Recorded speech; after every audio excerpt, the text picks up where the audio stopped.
Welcome again, everyone, to another episode of Disruption Drive. And I'm joined by a very esteemed gentleman, Professor Gad Allon.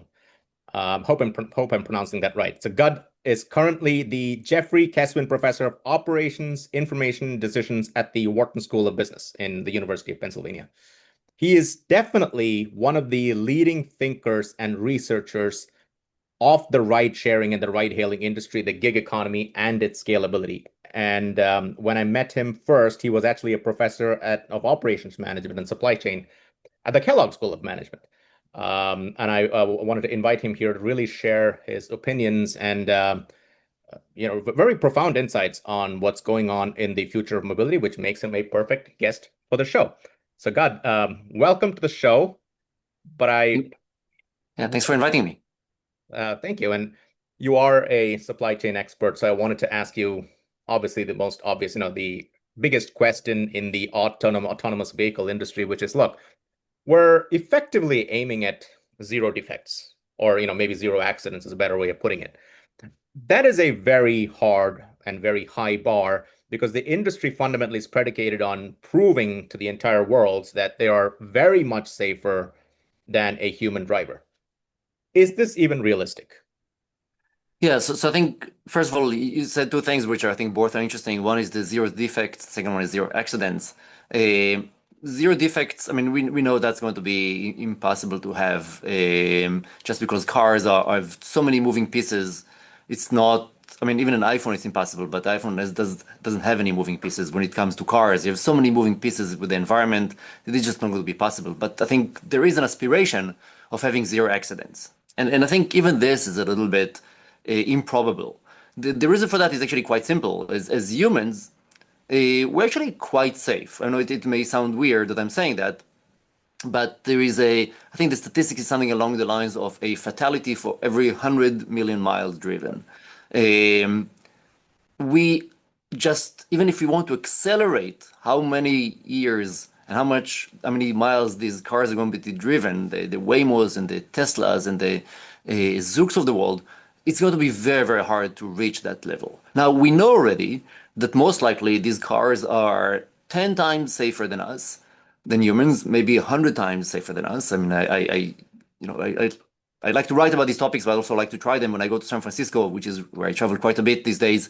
I take way more whenever it's possible, and I feel much safer and much more comfortable than a regular car, than a regular Uber. And I've taken a Zoox ride and actually felt very comfortable with that as well. But to your point, I think there will be a time where there will be people that will be very anxious about doing that and trying to claim zero accidents. I think may actually in some way hinder their ability to join because there's just no ability for us to maintain a zero accidents. I think it's a good message to have. It's a good idea to try to aspire to, but it's just improbable that we can actually achieve that.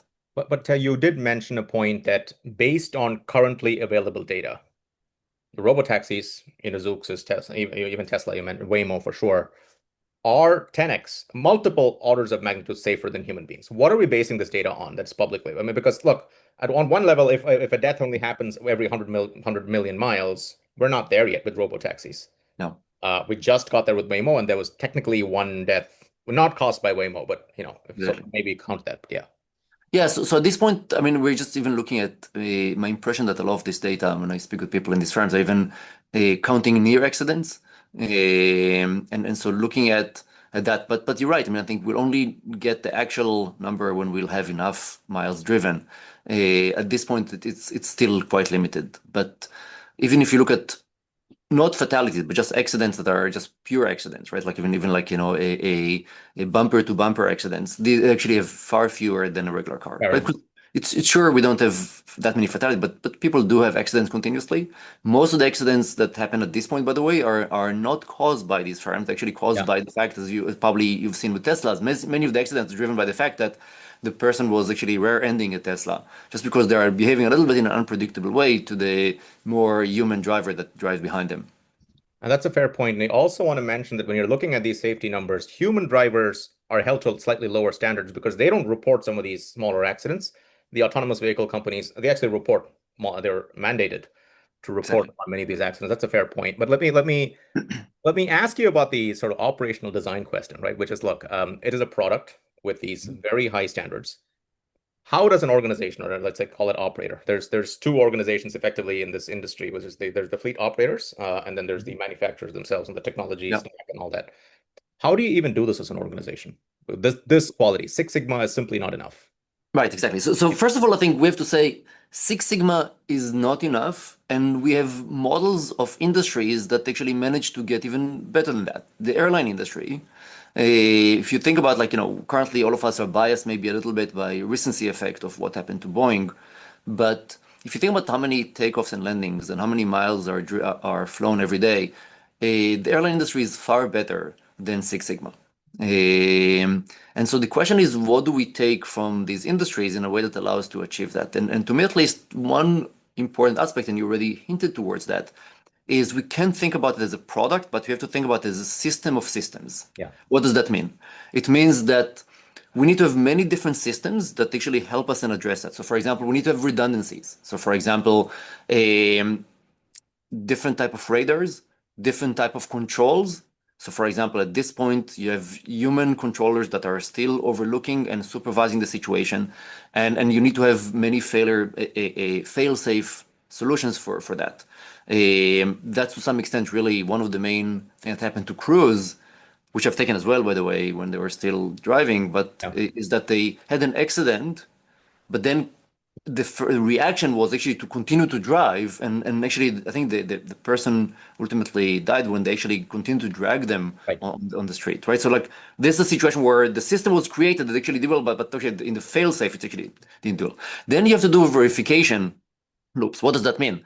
Because we don't really drive enough, and these cars have not driven enough to see all the edge cases, and really accidents don't happen when you drive at 25 miles per hour in the middle of a street when it's daylight and everything is great. This actually happens when someone jumps into the street after a ball, and if you've never seen a ball jumping into the street, you don't know how to react to that. So a lot of the work that was done over the last few years is actually how do you accelerate that? And the way to accelerate that is to have simulation, and different firms have different type of simulations. It's a little bit like having the car play the game, but that's another layer. Then there is, you mentioned the feedback. How do you do feedback that actually report even the near accident? Because if you wait till the accident, that's actually what we learned in these industries. If you treat accidents only when they happen, you don't have enough data points. You need to treat the near accidents Right. as if it is an accident. Then you need to have culture. When I say culture, one of the things that Boeing actually made a mistake with is, and I written about that in a paper, and one of the things that happened in Boeing is we call it decision-making drift, is that over time they let go of the strong culture of safety and that they had for many years, safety and engineering, and moved to a much more business-oriented culture, and that meant that you silence whistleblowers, that you overlook quality numbers, and a lot of that in trying to get faster to the market, but and try to compete with them in Airbus. And so how do you maintain within the firm culture for that? And so like what I'm trying to say here is there are many different layers and many different systems that when all of them will work together, you get to the safety of the airline industry. But then when some of them break, you can actually see what happens. So I think it's I'm on one side relieved to know that there are multiple solutions that are happening at the Yeah, yeah. same time. Zoox, Waymo, and Tesla at this point are three vastly different viewpoints on exactly this question. I worry at the same time that some of that trying to speed things up a little bit may actually hinder Right. safety and ultimately will derail this industry. And that was actually going to be that's an interesting question. So let's talk about that a little bit. Do you think fundament because you brought this decision drift at Boeing, and Boeing is one of the finest engineering products in history, right? Right. But let me ask you this. We are in early days of commercializing autonomous vehicles. Are commercialization goals and this extreme standards of safety fundamentally contrary to each other, on fundamentally in at loggerheads? Yes and no. So yes, because if you think about like talk about Six Sigma, 99.9999998, you add any nine to that, you exponentially increase cost. You need more data, you need more radars, you need more testing, you need more drivers, everything costs money. And money means also time. At the same time, I think there is a big trust valley that we need to cross here. And this will never be crossed unless we adhere to a very high safety standard. Again, I mentioned myself, I was not an advocate of that industry at all until I took my first ride on cruise. And then after that, I be every single time I'm in a city that has Waymo, I prefer Waymo unless the waiting time is very long.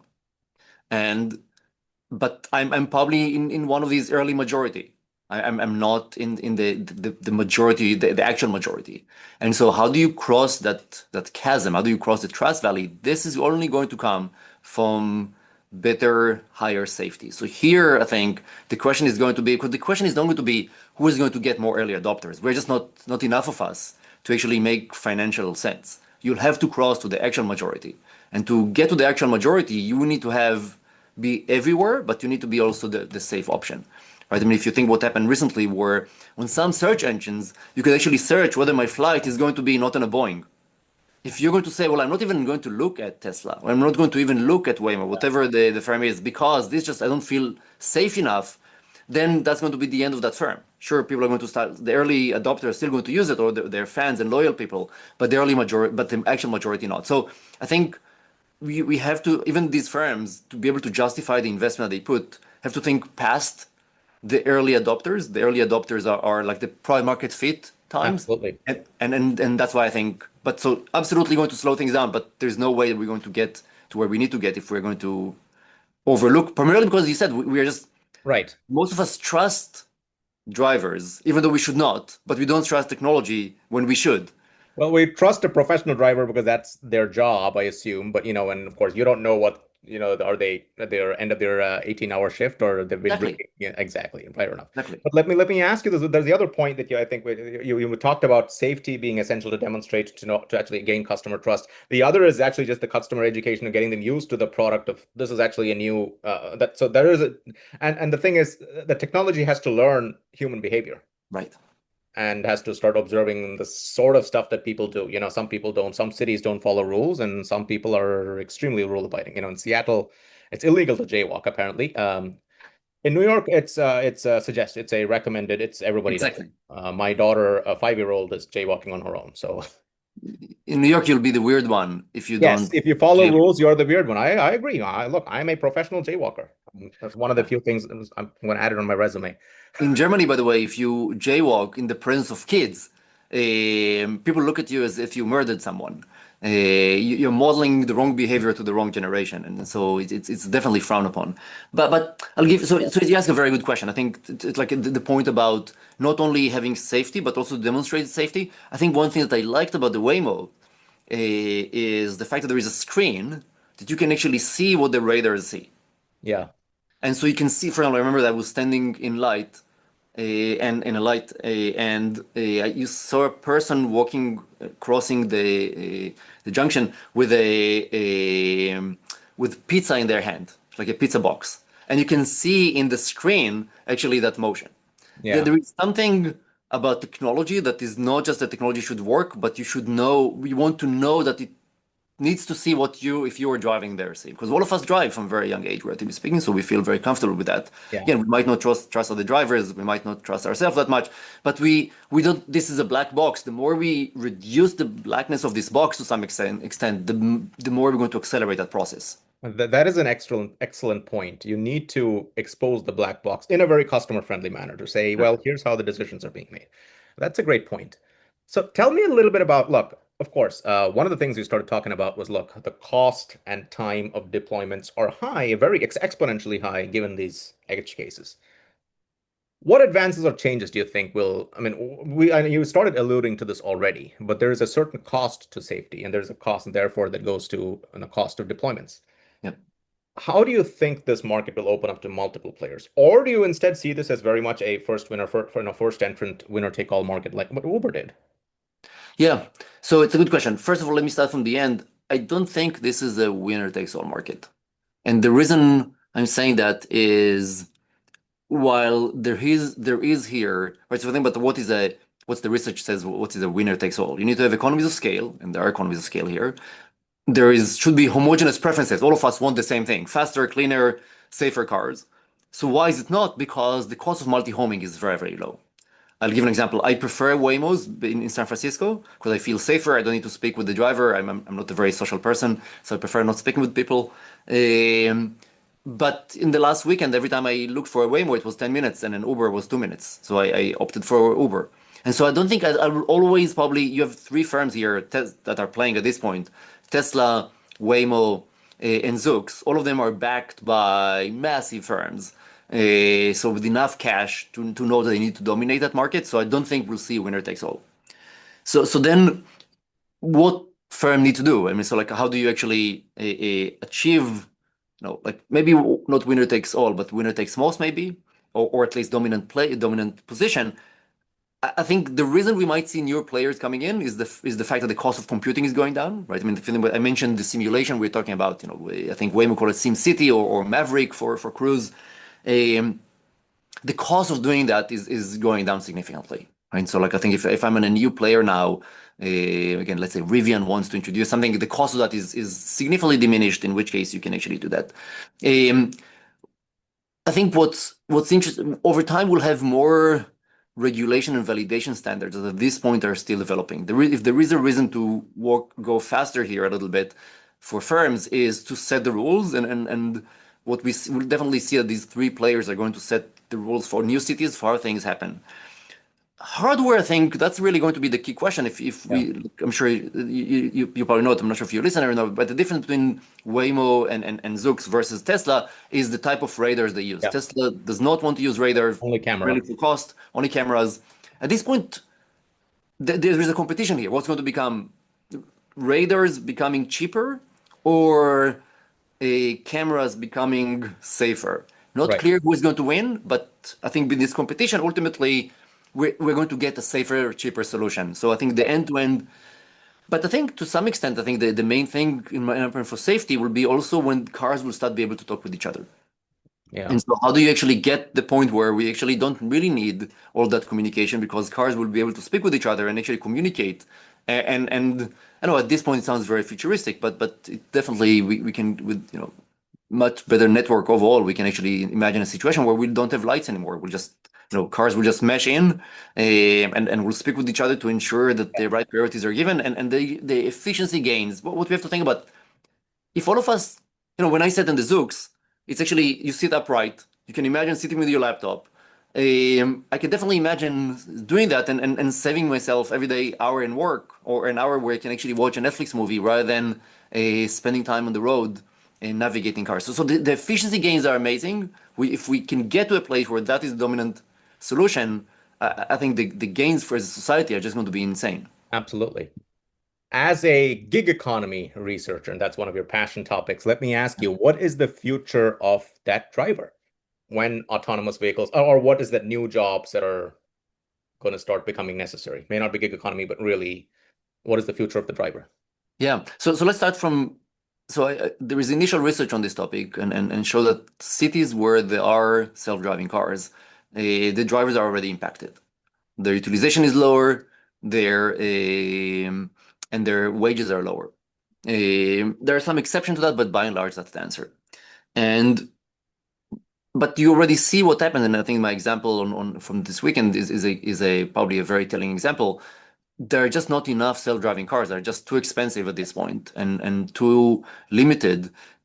So what you see in rush hour, you see the human drivers that you can just flex them up and down. And while the self-driving car is providing the base, so base and surge, if you will. What we'll see, I think that will probably be with us for the next 10 years. I don't think in the next 10 years we'll have enough supply of safe self-driving cars everywhere in the US so you can actually just drive. And so Uber and Lyft will be there and human drivers to try to primarily do the peak hours. In fact, their wages during the peak hour might be even higher than now, significantly higher than now, Yeah. because you will need to lure them to knowing they will know that their discount cash flow, their time in the Right. market is limited. So they will actually, to convince them to join, you'll have to offer them a much higher wage. Um, but in the long term, it's an interesting question. I think many of them, I think, will go into, in my opinion, well, we'll have to see. But I think to places where there's potential friction, where you need another person. So the another person can be maybe by meeting that car somewhere and doing some of the work, or maybe if you think about like one of the main assumptions that was many years ago was that truck drivers will disappear, right? Because driving on the highway seems simple, Yeah. and but then you realize that actually truck driving, only small part of the value added is actually the driving.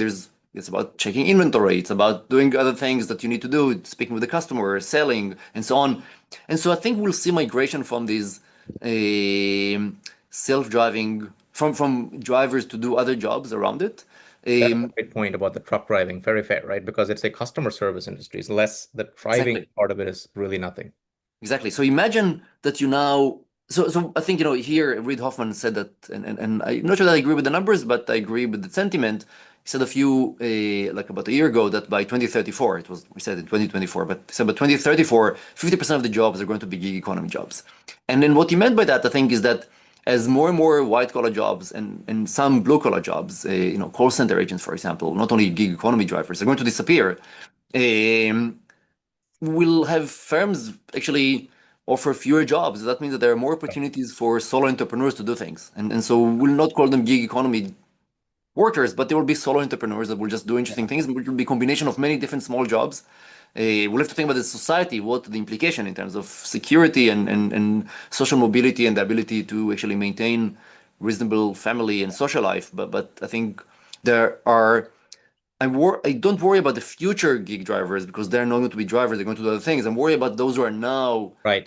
everything just for that and they're in the beginning of their career. And I don't think they're thinking far enough about how fast because it's going to move slowly, slowly, slowly, and then one day it's going to be there. Right. Right. Absolutely.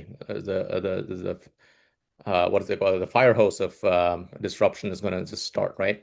Exactly. Yeah, that's all we have time for today. And I wanted to thank you for coming on the show. Everyone, please definitely, if you're interested in ride hail, gig economy, definitely also follow Gad Allon. His name is on the screen. .substack.com. I think it's definitely one of the always fact-based and research-based and insightful commentary on this great disruption. So, Gad, wanted to thank you once again. Appreciate you coming on the show. Thanks for inviting me. Really enjoyed the conversation.